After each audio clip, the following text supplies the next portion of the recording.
Hello my YouTube family, कैसे हैं आप सब लोग। Welcome my YouTube channel voice of Nilofar. तो चलिए आज की कहानी शुरू करते हैं। तुम क्या गई, कोई पानी पूछने वाला भी नहीं रहा। इमोशनल हार्ट टचिंग स्टोरी सुनो। इतने समय बाद घर जा रहे हैं तो आपके माँ पापा की भी ख्वाहिश होगी कि बेटा बहू कुछ लेकर आएगा। ऐसे तो सबकी ख्वाहिशें पूरी करना संभव नहीं है, पर आपके कितने ऐसे कपड़े हैं जो आपने 2-4 बार पहने और वैसे के वैसे रखे हैं। ऐसा करती हूँ, उसे ड्राई क्लीन करवाकर बाबूजी के लिए पैक कर देती हूँ। किसी को क्या पता चलेगा। और वैसे भी नए कपड़े पहनकर वो जाएंगे कहाँ। मेरी माँ की दी हुई कुछ साड़ियाँ हैं जो पहन पहन कर मैं उब गई हूँ। उसे आपकी माँ ने देखा भी नहीं है तो उनको वो साड़ी दे दूंगी, सारिका अपने पति विवेक से कहती है। विवेक बोला, जो करना है करो, मुझे क्यों बता रही हो। बस ये ध्यान रखना कि सरिता बहन के सामने ये बात नहीं खुलनी चाहिए। वैसे तो वो भी माँ और बाबूजी के लिए कुछ नहीं करती है, पर जताती रहती है। जब भी हम छुट्टी जाते हैं तभी वो जाती है ताकि उसे कुछ करना नहीं पड़े और हमारे साथ बैठकर खाएगी। जितनी वो चालाक थी उसका पति तो उससे भी आगे है। सारिका बोली, मैं तो कह रही हूँ जिस दिन आपके माँ बाप मरेंगे आपकी बहन हमें चैन से रहने नहीं देगी। देखना कुछ ना कुछ कर कर हिस्सा ज़रूर मांगेगी। आपके बाबूजी अगर पैसे दे देते हमें तो जो भी करना है कर लेते, पता नहीं और कब तक इंतज़ार करना पड़ेगा। और फिर आपकी बहन तो कुंडली मार कर बैठी है। दूसरी तरफ विवेक की माँ सुमन जी बच्चों के आने की खुशी की तैयारी कर रही थी, जबकि उनकी तबीयत भी ठीक नहीं थी। बच्चे चाहे जितने भी स्वार्थी हो जाए पर माँ तो माँ होती है। सुमन, मैं कह रहा हूँ इतनी मेहनत मत करो। तुम्हारी तबीयत अभी पूरी तरह से ठीक नहीं हुई है और तुम हो जो कि ये काजू किशमिश रसोई में सजा कर रख रही हो। लगता है तुम भूल गई हो कि मैं अब कमाता नहीं बल्कि पेंशन पर अपना और तुम्हारा खर्चा चलाता हूँ। तुम मुझे स्वार्थी कह सकती हो, पर अब क्या करूँ। आमदनी का कोई जरिया नहीं है तो हिसाब से ही खर्च करना पड़ेगा। मनोहर बाबू अपनी पत्नी सुमन जी से कहते हैं। सुमन जी बोली, आप मेरी चिंता मत कीजिए। बच्चों के आने की खबर से मैं आधी ठीक हुई हूँ। उनके आते ही देखिएगा मैं भली चंगी हो जाऊंगी। बच्चों का साथ बुढ़ापे में माँ बाप के लिए किसी दवाई से कम नहीं होता। और कल को अगर मैं नहीं रही तो इन्हीं का साथ आपको भी अच्छा लगेगा। मनोहर बाबू बोले, सुमन ऐसा मत कहो, तुम्हारे बिना मैं जी कर भी क्या करूँगा। सच कहते हैं लोग, बच्चों की ख्वाहिशें पूरी करते करते पिता की उम्र बीत जाती है और माँ अपने बच्चों की ममता में उसे ही भूल जाती है। अभी तक वो लोग आए नहीं और तुम मुझसे अलग होने की बात कर रही हो। सुमन जी हंसकर बोली, अरे आप तो बच्चों की तरह रूठ गए। मैं तो मजाक कर रही थी। अच्छा ठीक है, मैं कहीं नहीं जाऊंगी। फिर तो ठीक है ना, चलिए अब चाय पीते हैं। इतना कहकर दोनों चाय पीने लगे और पुराने दिनों को याद करने लगे। समय बीता, करीब 11 बजे बेटा और बहू बच्चों के साथ आए। सुमन जी ने बड़े प्यार से सबको खाना परोसा। खाना खाने के बाद सारिका बोली, मम्मी जी सफ़र में मैं इतना थक गई हूँ कि मुझे सर दर्द हो रहा है। आप बुरा ना माने तो मैं थोड़ी देर आराम कर लूँ। सुमन जी बोली, हाँ हाँ बहू जाओ आराम कर लो। सारिका झट से बड़े वाले कमरे में अपना सामान रखी और फैलकर सो गई। 2-3 घंटे बाद ही सरिता अपने परिवार के साथ पहुंची। आते ही भाभी को बड़े वाले कमरे में आराम करता देख आग बबूला हो गई और माँ से शिकायत की, भाभी के ऐसे फैल कर सो रही है जैसे ये पलंग उनके मायके से आया था। सुमन जी बोली, बेटा वो तुम्हारी भाभी और ये तुम्हारा मायका है, सब मिलजुल कर रहो। कुछ दिनों के लिए तो आते हो और कमरे से क्या फ़र्क पड़ता है। सरिता गुस्से में बोली, आपको फ़र्क नहीं पड़ता पर मुझे पड़ता है। इतना कहकर वो दूसरे कमरे में अपना सामान लेकर चली गई। सुमन जी मुस्कुरा कर रह गई। बेटी बहू होने के बाद भी सुमन जी 2 दिन से रसोई में लगी थी। ये सब देखकर उनकी काम वाली शगुना बोली, अम्मा जी बुरा ना माने तो एक बात कहूँ। सुमन जी मुस्कुराकर बोली, हाँ हाँ कहो ना। वो बोली, अम्मा जी बेटी बहू सब घर में हैं, फिर भी रसोई में आप ही लगी रहती हो। क्या उन्हें ये नहीं लगता कि 2 पल के लिए माँ को आराम दे दे? सुमन जी मुस्कुराकर बोली, अरे अपने घर में तो करती ही होंगी। माँ और सास के पास थोड़ा आराम मिल जाता है। चल अब जल्दी से आटा लगा दे ताकि मैं रोटी बना दूँ। बीमारी की वजह से उनका शरीर कमज़ोर हो गया था, इसलिए वो जल्दी थक जाती थी। ये सब देखकर मनोहर बाबू बोले, शगुना तो को तुम्हारी हालत पर तरस आ रहा है, पर तुम्हें खुद नहीं आ रहा। थोड़ा तो आराम कर लो। सुमन अभी तुम्हारा शरीर कमज़ोर है। सुमन जी मुस्कुराकर बोली, मैं बिल्कुल ठीक हूँ जी। और ये शगुना बेकार में मेरे लिए परेशान हो जाती है और आपको भी परेशान कर देती है। आप जाइए, बच्चे को बाहर घुमा कर ले आइए, तब तक खाना तैयार हो जाएगा। मनोहर बाबू चुपचाप चले गए। एक रोज़ मनोहर बाबू विवेक से बोले, तुम्हारी माँ की तबीयत अक्सर ख़राब हो जाती है। मैं सोच रहा था तुम्हारे शहर ले जाकर अच्छे से इलाज करवा दूँ। आखिर पता तो चले कि आखिर ये इतनी कमज़ोर कैसे हो रही है। विवेक सारिका की तरफ देखकर सारिका ने इनकार में इशारा किया। विवेक बोला, पापा कहाँ दिल्ली में धक्के खाते रहेंगे? और आपको क्या लगता है दिल्ली में डॉक्टर सस्ते हैं? अरे सरकारी अस्पताल में अगर पैसा कम लगता है तो चक्कर भी बहुत काटने पड़ते हैं। इससे अच्छा आप माँ को सरिता के साथ बेंगलोर क्यों नहीं भेज देते? वहाँ बहुत अच्छे अच्छे डॉक्टर होते हैं। सारिका झट से बोली, हाँ पापा जी, वैसे भी हम किराए के मकान में रहते हैं, आप लोगों को कितनी दिक्कत हो जाएगी। दीदी ने तो बेंगलोर में अपना बहुत बड़ा मकान ले लिया है। बेहतर होगा आप मम्मी जी को वहाँ दिखा दीजिए। और वैसे भी उस मकान के लिए आपने दीदी को अच्छी खासी रकम भी तो दी थी। तभी सारिका वहाँ आई और बोली, भाभी मुझे क्या मिला इसकी गिनती तो आप बहुत करती हैं। अपना कभी नहीं बताती हैं कि आप जानबूझकर घर नहीं लेती हैं ताकि कोई आपके घर आकर रहे। और दिल्ली में भैया ने इतना बड़ा प्लॉट क्या अपने पैसों से लिया है? मुझे बेवकूफ़ मत समझो। इतना कहते हैं दोनों ननद भाभी में बहस हो गई। मनोहर बाबू बोले, विवेक सरिता तो बचपन से बहुत ज़िद्दी है। बेटा तुम तो अपनी माँ की हालत देखो, मुझे बहुत डर लगता है कहीं उसे कुछ हो ना जाए। विवेक बोला, पापा आप माँ की कुछ ज़्यादा ही चिंता करते हैं। बुढ़ापे का शरीर है, सब तो होता ही रहता है। बहुत रात हो गई है, वैसे भी हमें कल निकलना है। अगली बार आएंगे तो सोचेंगे। मनोहर बाबू बोले, अगली बार पता नहीं कौन रहे ना रहे। विवेक बोला, इतना मत सोचो, जिसे जाना होता है वो चला ही जाता है, माँ को कुछ नहीं होगा। इतना कहकर अपने कमरे की तरफ चला गया। पिता बेटी की तरफ उम्मीद भरी नज़रों से देख दामाद कुछ कहता उससे पहले ही सरिता बोली, चलिए जी, हमें तो कल शाम में ही निकलना है। मैं तो कहती हूँ भाई के साथ हमें भी निकल लेना है। इतना कहकर वो भी अपना पल्ला झाड़कर निकल गई। दूर बैठी सुमन जी सब सुन रही थी। अंदर ही अंदर मानो टूट रही थी। जैसे ही मनोहर बाबू सामने आए, सुमन जी बोली, आप कितनी भी कोशिश कर लो, मैं आपसे दूर नहीं जाऊंगी और मुझे नहीं करवाना इलाज, मैं तो आपके साथ ही रहूंगी।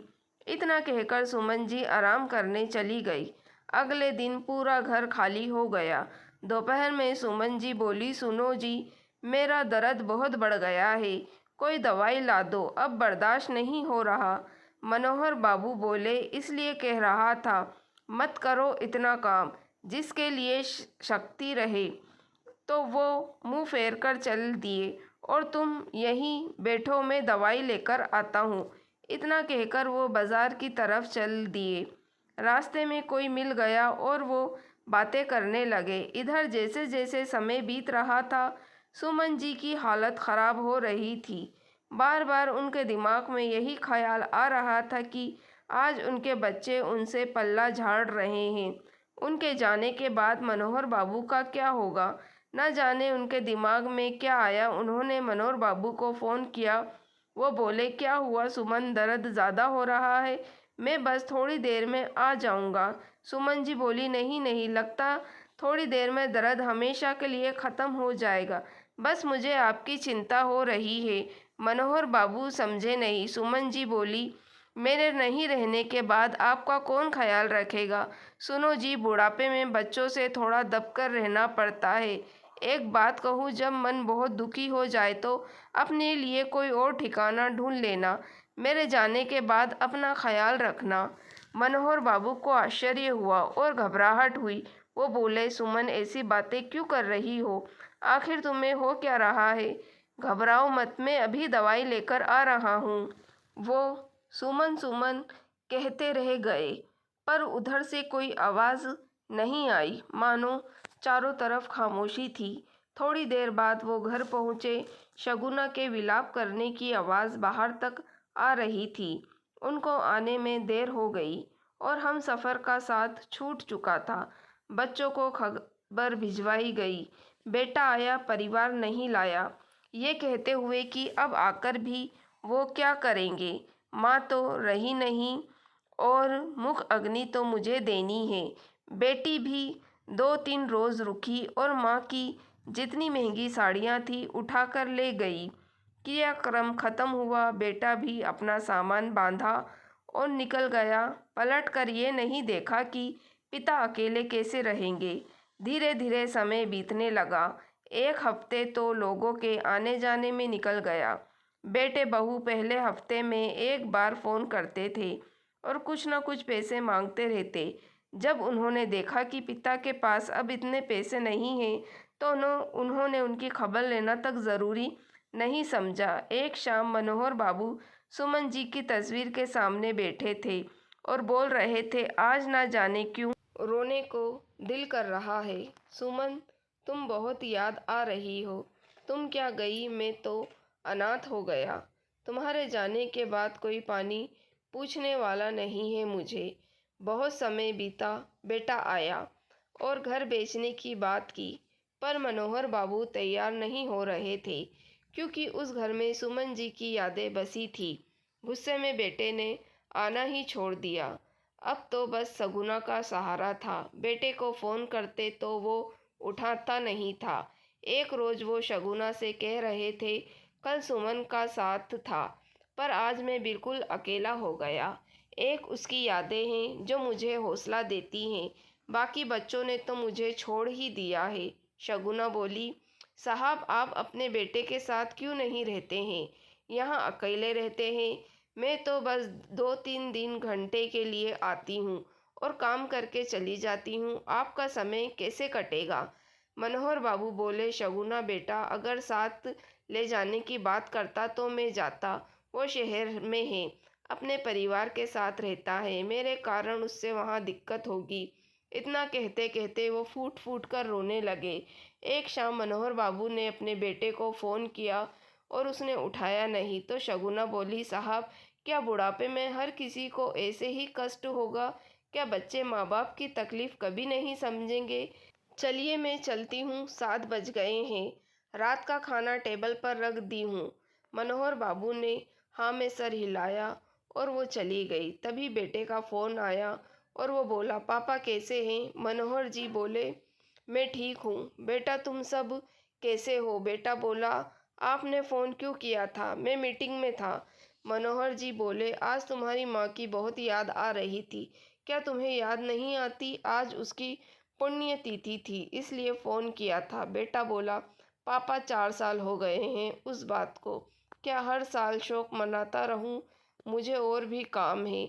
और जहाँ तक याद करने की बात है, वो आप कर रहे हो। कोई ज़रूरी बात है तो फ़ोन किया कीजिए, नहीं तो मैसेज कर दीजिए। और फ़ोन रख दिया। मनोहर बाबू अपनी पत्नी के फ़ोटो की तरफ देखकर बोले, सुमन, तुम मुझे छोड़कर चली गई। अच्छा नहीं किया।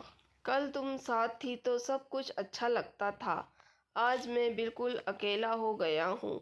मनोहर बाबू शगुना की बात पर गौर करने लगे और इसी तरह वो हर रात अपनी पत्नी से बातें करते थे। मनोहर बाबू ने एक शाम हिम्मत करके घर के नीचे उतरे।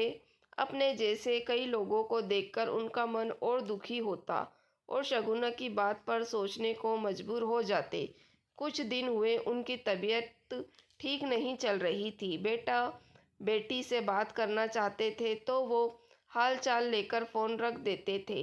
एक शाम मनोहर बाबू ने एक कागज़ पर अपनी बची कुची सारी संपत्ति वृद्ध आश्रम के नाम लिख दी ताकि जो तकलीफ़ उन्हें हो रही है और किसी को ना हो। जब शगुना खाना बनाकर जाने लगी तो बोले, शगुना आज तुम घर के बाहर से बंद कर दो। वो बोली, क्यों साहब? मनोहर बाबू बोले, बस ऐसे ही, शायद मेरा मन ना हो सुबह खोलने का। आज तुम्हारी अम्मा जी से खूब बातें करूँगा, हो सकता है देर तक सोता रहूँ।